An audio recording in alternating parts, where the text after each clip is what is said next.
வணக்கம் சொந்தங்களே, அன்னேஸ் கிச்சனிலிருந்து உங்கள் அம்மா சசிரேகா சுந்தர். இன்றைக்கி நம்ம கிச்சனில் பார்த்தீங்கன்னாக்கா ரொம்ப ஆரோக்கியமான ஒரு கொழுக்கட்டை தான் செஞ்சு காட்ட போகிறேன். இதுக்கு என்ன பொருள் வச்சுக்கன்னு பார்க்கலாமாங்க. கொழுக்கட்டை மாவு கடையில் விற்கிறது 1/4 கிலோ எடுத்து வச்சுருக்கேன் நான். கொஞ்சமாக தனி மிளகாய் தூள், தாளிக்கிறதுக்கு கடலை பருப்பு, கடுகு பார்த்தீங்கன்னா கடலை பருப்பு 1 டீஸ்பூனு, கடுகு 1/2 டீஸ்பூனு, உளுந்து 1 டீஸ்பூனு, 4 காஞ்ச மிளகா, கொஞ்சமாக மஞ்சத்தூள், கொஞ்சமாக உப்பு பார்த்தீங்கன்னா இப்போ மாவில் கொஞ்சம் போடணும். அதுக்கப்புறமா நம்ம தாளிக்கும் போது கொஞ்சம் சேர்க்கணும்.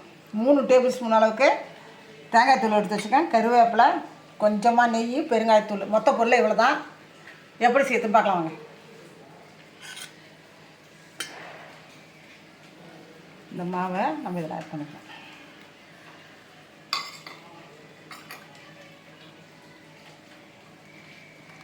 ஏற்கனவே மாவில் உப்பு இருக்கா நம்ம வாயில் போட்டு பார்க்கணும். ஏன்னா கொழுக்கட்டை மாவுன்னு போது சில சமயம் அதில் பார்த்திங்கன்னா இடியாப்ப மாவு, கொழுக்கட்டை மாவுலாம் உப்பு போட்டு வச்சுருப்பாங்க. அதனால் இதில் கொஞ்சமாக நான் உப்பு சேர்த்துக்கிறேன்.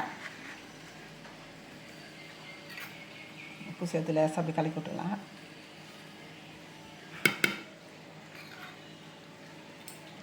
நெய் பார்த்திங்கன்னா கொஞ்சம் 1/4 டீஸ்பூன், நல்லா வாசனையாக நல்லாயிருக்கும். ஒரு 1/4 டீஸ்பூன் அளவுக்கு நெய் சேர்த்துக்கிறேன்.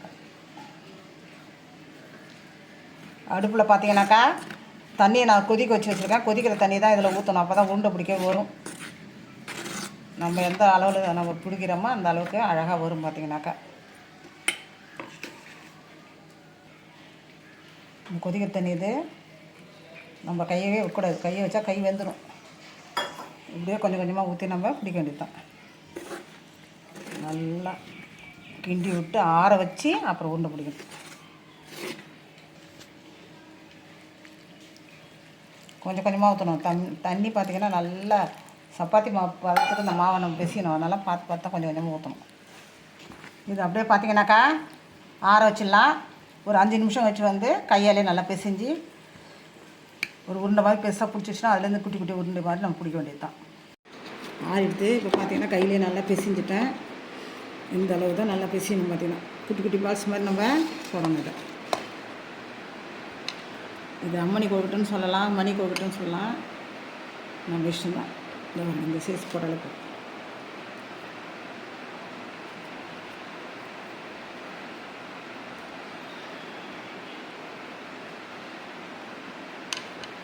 குழந்தைகள் ரொம்ப ஆரோக்கியமாக இருந்து இது பார்த்திங்கன்னா அரிசி மாவில் செய்கிற விட்டு ரொம்ப எண்ணெய்க்கும் வேலை கிடையாது. இதுக்கு நல்ல வெந்த மாவு பத்தாத்துக்கு இதை நம்ம இட்லி குண்டால் ஆவி காட்டின உணவு பார்த்திங்கன்னா அவ்வளோ நல்லது. இட்லி எவ்வளோ நல்லதோ அதே மாதிரி இது ஈவினிங்கில் பசங்களுக்கு நம்ம செஞ்சு கொடுக்கலாம். இதே மாதிரி குட்டி குட்டி உருண்டையாக நம்ம ஊற்றி வச்சாச்சு. இட்லி குண்டால் பார்த்திங்கன்னா இட்லி சுடுறதுக்கு எவ்வளோ தண்ணி ஊற்றுமா அதோட கொஞ்சம் கூடுதலாக ஊற்றி ஒரு தட்டில் எல்லாத்தையும் அடிக்கலாம். இதை 5லேருந்து ஒரு 7 நிமிஷம் போட்டு இருக்குது. ரொம்ப நேரம் வேக வேண்டிய அவசியம் இருக்குது. 5 நிமிஷத்துலேருந்து ஒரு 7 நிமிஷம் அளவுக்கு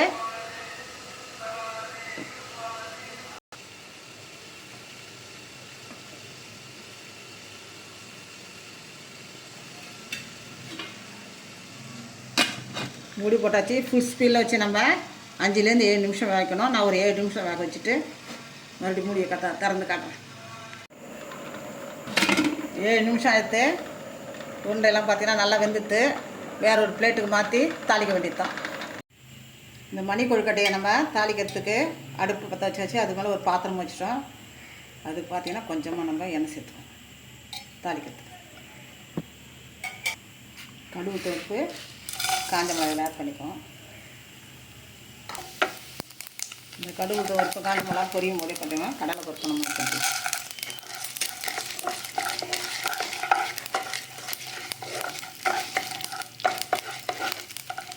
கொஞ்சமாக தேங்காய் தூள்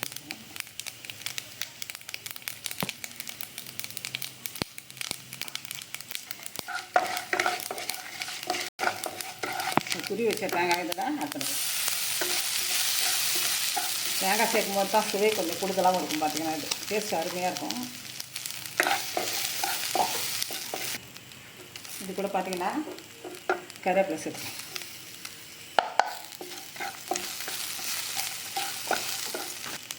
கொஞ்சமாக மஞ்சத்தூள்,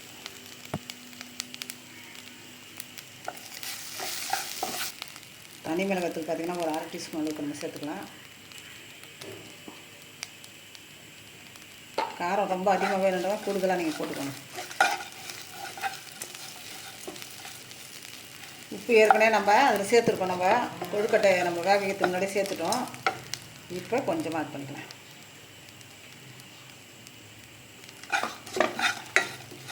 உப்பு போதுமான அளவுக்கு ஆயிடுச்சு. இது கூட நம்ம கொழுக்கட்டை ஆட் பண்ணிக்கலாம்.